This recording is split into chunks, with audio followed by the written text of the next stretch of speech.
Hello everybody, कैसे हैं आप सब लोग। आपका स्वागत है इंसाइटफुल टीचिंग के अंदर। हम लोग पढ़ रहे थे एडवांस डिफरेंशियल इक्वेशंस। तो आज हम लोग पढ़ेंगे एक और example on Sturm Liouville problems. इससे पहले हमने देखा था कि एडवांस डिफरेंशियल इक्वेशंस के अंदर डिफरेंशियल इक्वेशंस क्या होती हैं और उनका ऑर्डर और डिग्री किस तरह से निकाला जाता है, और साथ में हमने देखा था कि बाउंड्री वैल्यू प्रॉब्लम्स को हम लोग कैसे सॉल्व करते हैं। अगर आप इन सब चीज़ों को देखना चाहते हो तो आप लोग डिस्क्रिप्शन बॉक्स में मैं इनका लिंक प्रोवाइड करा दूंगा, वहाँ से चेक कर लीजिएगा।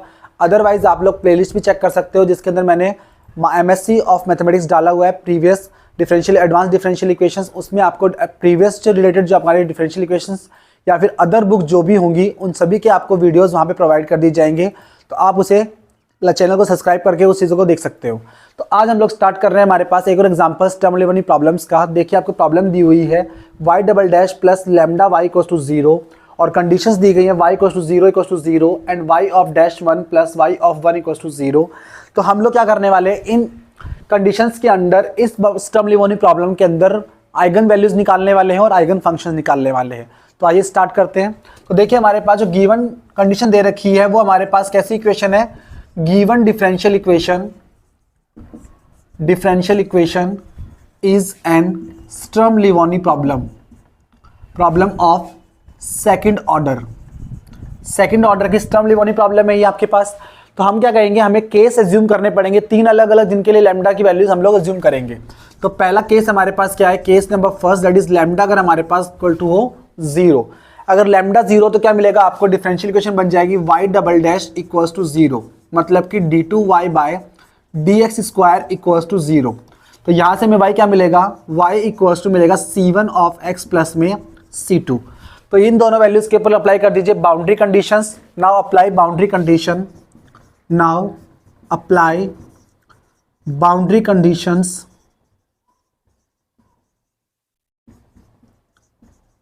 क्या मिल जाएगा आपको बाउंड्री कंडीशन अप्लाई करने पे, y 0 equals to 0।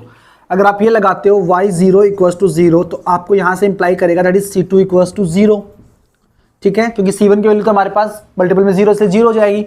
Second boundary condition क्या दे रखी है आपको, डेरिवेटिव के ऊपर। तो यहाँ पे आप लोग इसका डेरिवेटिव भी निकाल लीजिए, y डैश इक्वल्स टू कितना मिलेगा आपको, c1। तो यहाँ से हम लोग कह सकते हैं कि हमारे पास डेरिवेटिव पे क्या वैल्यू मिलेगी, डेरिवेटिव ऑफ सेकंड हमारे पास है y डैश ऑफ 1 प्लस में y ऑफ 1 इक्वल्स टू 0। तो डेरिवेटिव ऑफ की वैल्यू 1 पे कितनी मिलेगी आपको, c1 प्लस में y की वैल्यू एट c1 कितना मिलेगा, c1। और क्योंकि हमारे पास c2 तो 0 हो चुका है, इंटू 1 इक्वल्स टू 0। तो यहाँ मिल गया हमारे पास 2 times of c1 equals to 0, implies क्या हुआ, c1 इक्वल्स टू 0। तो हमें क्या मिल गया, c1 भी 0। इसका मतलब c1 0 c2 0 क्या मिला आपको, ट्रिवियल सॉल्यूशन। तो मिल गया y is identically 0, trivial solution, मतलब कि no eigen values no eigen vectors. तो हमें लैम्डा इक्वल्स टू 0 के लिए ना तो कोई आइगन वैल्यू मिली है, आइगन वैल्यू नहीं मिली, इसलिए हमें कोई आइगन वेक्टर भी नहीं मिला है। तो हम लोग स्टार्ट करते हैं नेक्स्ट। तो तीसरा केस देखते हैं हम लोग, लैम्डा अगर हमारे पास क्या हुआ, लेस देन 0 हुआ, तब क्या बनेगा। इफ केस थर्ड हमारे पास, case third, if lambda is less than 0 implies that lambda equals to minus of mu square, जहां पे लैम्डा हमारे पास ग्रेटर देन 0 होगा। तो यहां से डिफरेंशिएशन कैसे बन जाएगी आपके पास, d2y by dx square plus में minus times of mu square into x equals to 0 into y, ठीक है। तो यहां से क्या मिलेगा, which is a linear differential equation of constant coefficients. So auxiliary equation कितनी मिल जाएगी आपको, ऑक्सिलरी इक्वेशन मिलेगी आपको that is m square plus minus का म्यू स्क्वायर इक्वल्स टू 0। तो m की वैल्यू कितनी आ गई, दैट इज प्लस माइनस का म्यू ओनली। तो y लिख दीजिए आप लोग c1 cos of hyperbolic mu times of x plus में c2 sine of hyperbolic of mu x। अब इस पे क्या लगा देंगे हम लोग, इस पे अप्लाई कर देंगे हमारा बाउंड्री वैल्यूज। तो बाउंड्री कंडीशंस अप्लाई कर दो। So now apply boundary conditions, now apply boundary conditions. तो कौन सी कंडीशन हमारे पास, y ऑफ 0 पे क्या मिल रहा है आपको, 0 मिल रहा है। तो पहले लगा दीजिए y ऑफ 0 पे क्या मिलेगा, दैट इज क्या मिलेगी यहाँ पे, 0 इक्वल्स टू में c1 ऑफ 1 प्लस में c2 ऑफ 0। तो c1 तो मिल गया 0, ठीक है। नाउ सेकंड बाउंड्री कंडीशन क्या है हमारे पास, दैट इज y बचेगा कितना आपके पास, c2 sine of hyperbolic mu times of x equals to में c2 mu times of cos hyperbolic mu x, ठीक है। y डैश इक्वल्स टू क्या मिल गया आपको, c2 mu times of cos hyperbolic mu x मिल गया। अब इस पे लगा दीजिए सेकंड बाउंड्री कंडीशन, क्या मिलेगी आपको, y डैश ऑफ 1 प्लस में y ऑफ 1 इक्वल्स टू 0। तो 0 equals to y dash of 1 की वैल्यू कितनी मिलेगी, c2 mu times of cos of mu, ठीक है, hyperbolic mu, sorry, cos of hyperbolic mu plus में y ऑफ 1 पे value कितनी है हमारी, c2 sine of hyperbolic mu equals to 0। ठीक है, तो यहां से कॉमन निकाल लो, c2 क्या मिलेगा आपके पास, वैल्यू मिलेगी mu times of cos hyperbolic mu plus में sine hyperbolic mu equals to 0। If c2 0 होगा या तो c2 0 होगा तो मतलब क्या है, c1 ऑलरेडी 0 है, c2 0 हो गया तो क्या मिल गया आपको, y इज आइडेंटिकली 0, मतलब नो आइगन वैल्यूज। तो क्या मिलेगा, हम लोग अज्यूम करते हैं दूसरा केस, हमारे पास mu times of cos hyperbolic mu plus में sine of hyperbolic mu equals to 0। ये वाला केस अज्यूम करेंगे तो क्या मिलेगा आपको, यहां से देखिए इस केस में लिख सकते हैं इसको, that is mu equals to में माइनस का sine hyperbolic mu x upon में cos of hyperbolic mu x. तो इसे लिख सकते हैं हम लोग म्यू इक्वल्स टू में माइनस का tan of hyperbolic mu x लिख सकते हैं। तो इस इक्वेशन का हमारे पास कैसे मिलेगी, इक्वेशन कैसी है आपके पास, ट्रांसेंडेंटल इक्वेशन है, दैट इज माइनस का म्यू इक्वल्स टू में ten of hyperbolic mu x. तो इस इक्वेशन के हमारे पास जो रूट्स होंगे वो कैसे निकलेंगे, ग्राफिकली निकलेंगे। तो बाय ग्राफिकली हम लोग कैसे रूट निकालेंगे, इसके रूट निकालेंगे तो क्या मिलेगा, देखिए हमें दे रखा है डिफरेंशियल इक्वेशन, इसके में रूट्स बताने के, उन्हीं रूट्स के लिए हमारे पास इक्वेशन ट्राई करेगी। अब हमने पढ़ा था ट्रांसेंडेंटल इक्वेशन जो होती हैं उनके रूट्स हम लोग कैसे निकाल सकते हैं, ग्राफिकली, मतलब दोनों ग्राफ जहां इंटरसेक्ट करेंगे वो इन दोनों इक्वेशन के क्या होंगे, रूट्स होंगे। तो हम लोग इसका ग्राफ ड्रॉ कर लेते हैं, इसका ग्राफ ड्रॉ कर लेते हैं।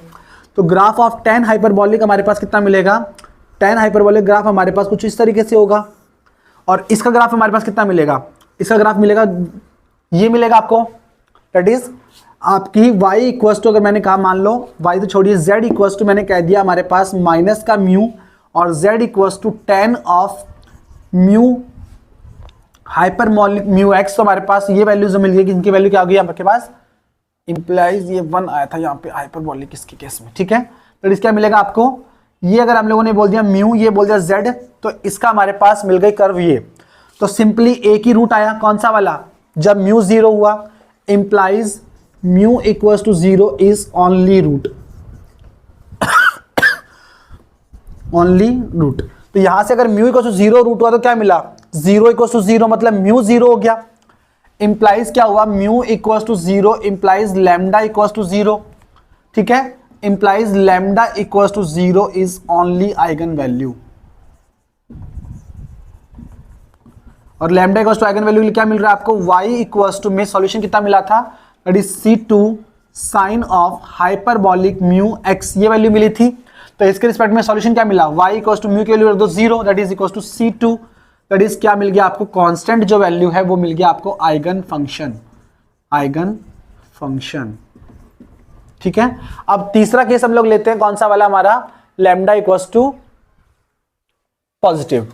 तो लैम्डा इक्वल्स टू पॉजिटिव के लिए अगर हम लोग एज्यूम करें तो क्या मिलेगा आपको, लैम्डा इक्वल्स टू पॉजिटिव अगर हम लोग एज्यूम करें, case number third, if lambda is greater than positive, ठीक है। अगर लैम्डा पॉजिटिव हो तो क्या मिलेगा आपको, लैम्डा हमारे पास किसी म्यू स्क्वायर के बराबर हो सकता है, जहां पे म्यू हमारे पास कैसा होगा, ग्रेटर देन 0 होगा। तो डिफरेंशियल इक्वेशन कितनी बन जाएगी, y डबल डैश प्लस में mu square y equals to 0, which is a linear differential equation, again which is a linear differential equation with constant coefficients. So आपको इसे लिख सकते हो, so auxiliary equation will be, क्या मिल जाएगा यहां से, that is m square plus में म्यू स्क्वायर इक्वल्स टू 0। तो m की वैल्यू मिलेगी आपको प्लस माइनस का म्यू आइटा, तो सॉल्यूशन मिलेगा y equals to c1 cos of mu x plus में c2 sine of mu x, ठीक है। तो नाउ अप्लाई बाउंड्री कंडीशंस, क्या मिल जाएगा, बाउंड्री कंडीशन कौन सी लगाएंगे, पहले y 0 इक्वल्स टू 0 तो 0 equals to C1 into 1 plus में C2 इंटू 0, तो इसकी वैल्यू क्या मिलेगी 1 और इसकी वैल्यू क्या मिलेगी आपको 0, तो क्या मिल गया C1 इज आइडेंटिकली 0। तो अब हमारा क्या मिल जाएगा C2 क्या मिलेगा आपको यहाँ से, दैट इज y कितना रिड्यूस हो जाएगा, y will becomes as C2 sine of hyperbolic simply sine of mu into x. अब हमें लगानी दूसरी बाउंड्री कंडीशन। दूसरी बाउंड्री कंडीशन कितनी है आपके पास, y डैश पे लगी हुई, तो लगा लो y डैश कितना मिलेगा आपको C2 mu times of cos mu of x, ये मिलेगा। तो यहां से क्या मिलेगा, इस पे लगा दो condition, that is y dash of 1 plus में y ऑफ 1 इक्वल्स टू 0, तो मिलेगा 0 equals to y dash of 1 कितना मिलेगा C2 mu times of cos mu plus में y of 1 that is C2 sine of mu equals to 0, ये मिल गया हमारे पास। तो क्या मिल जाएगा, देखो यहां से मिलेगा C2 कॉमन निकाल लो, mu times of cos mu plus में C2 साइन ऑफ, C2 तो कॉमन आ गया, that is sine of mu equals to 0। तो इफ C2 0 हुआ तो हमारे पास क्या मिलेगा, C1 ऑलरेडी 0 है, तो मिल गया आपको आइडेंटिकली 0, नो आइगन वैल्यू। तो क्या मानना पड़ेगा, इफ आपको दूसरा कंडीशन माननी पड़ेगी, mu cos of mu plus में sine of mu equals to 0। तो इसे लिख सकते हैं हम लोग म्यू इक्वल्स टू माइनस का 10 टाइम्स ऑफ म्यू, जैसे प्रीवियस केस में किया था सेम वैसे सॉल्व कर लिया। तो यहां से क्या मिल गया आपको, आप फिर से कहेंगे हमारे पास जो इक्वेशन बच गई है वो कौन सी बच गई है, म्यू इक्वल्स टू में माइनस का 10 ऑफ म्यू या फिर प्लस का इधर माइनस का म्यू। तो हम कह रहे हैं कि ये हमारे पास इक्वेशन बच गई। अब इस इक्वेशन का सॉल्यूशन जो होंगे वो हमारे पास क्या बनेंगे, इसके आइगन वैल्यूज बनेंगे। तो इसका आइगन फंक्शन हम लोग निकालते हैं ग्राफिकली इन दोनों के ग्राफ प्लॉट कर लीजिए, क्या मिल जाएगा आपको, 10 ऑफ हमारे पास जो दे रखा है म्यू, अगर इसको हम लोग मान लें म्यू और इन दोनों को इक्वेट कर लूं मैं किसके बराबर, z के बराबर, लेट तो ये मान लूं z एक्सिस, तो z equals to minus mu का ग्राफ कैसे बनेगा, this will be the z of minus mu, z equals to minus mu का ग्राफ बना लिया।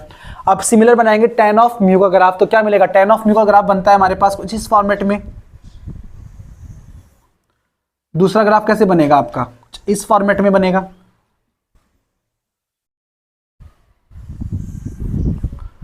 मतलब क्या मिल गया आपको, ये वाली जो वैल्यूज हैं, ये वाली वैल्यूज जो हमारे पास क्या है, इसकी आइगन वैल्यूज हैं। तो ये सारे क्या है, इसके रूट्स हैं। सो हमने कह दिया लेट म्यू इक्वल्स टू म्यू1 म्यू2 म्यू3 अप टू म्यू n। हमने कह दिया कि जो म्यू0 म्यू1 म्यू2 म्यू3 अप टू सो ऑन ऐसे जो वैल्यूज हैं इनको हम लोगों ने इसके रूट्स बता दिए। R roots of z equals to r roots of mu equals to minus का 10 of mu, which implies mu equals to, इन सबको बोल दो आप लोग mu n, where n belongs to natural numbers. ठीक है, कितने भी रूट्स हो सकते हैं, इन्फिनिट रूट्स होंगे, ये लाइन पे इन्फिनिटी तक जाएगी और ये वैल्यू पे हमारे पास इन्फिनिटी जाएंगे तो इन्फिनिटी रूट्स मिलेंगे आपको। ठीक है, तो mu equals to mu n हमारे पास क्या मिल गया, n के लिए हमारे पास r, तो यहां से आपको क्या मिल जाएगा, लैम्डा कितना मिलेगा, म्यू स्क्वायर इक्वल्स टू में म्यू n का square equals to lambda. r eigen values. ठीक है, इंप्लाइज दैट हमारे पास y equals to C2 sine of mu x, implies क्या मिलेगा, y equals to C2 sine of mu की जगह लिख दो आप लोग म्यू n और यहां लिख दो आप लोग yn। तो ये बन गया हमारे पास eigen functions with respect to eigen values. तो इस तरीके से हम लोगों ने तीनों केसेस के अंदर आइगन वैल्यूज निकालना देखा। तो इसी वे में अगर आपको कोई आइगन वैल्यू या आइगन फंक्शन निकालने में या बाउंड्री वैल्यू या स्टर्म लिवाने में कोई प्रॉब्लम है तो आप मुझे कमेंट बॉक्स में लिख सकते हैं, या फिर आप लोग मेरे फेसबुक पेज जो कि इंसाइटफुल टीचिंग 02 नाम से है, या फिर आप लोग मुझे इंस्टाग्राम अकाउंट पे इंसाइटफुल टीचिंग 02 पे फॉलो कर सकते हैं, वहां पे भी मुझे भेज सकते हैं। तो इसी तरीके से आप लोगों को डाउट है तो मुझे कंसल्ट कीजिएगा, मैं अगले वीडियोस में उनको आपको सॉल्यूशन जरूर भेजूंगा। Thank you so much.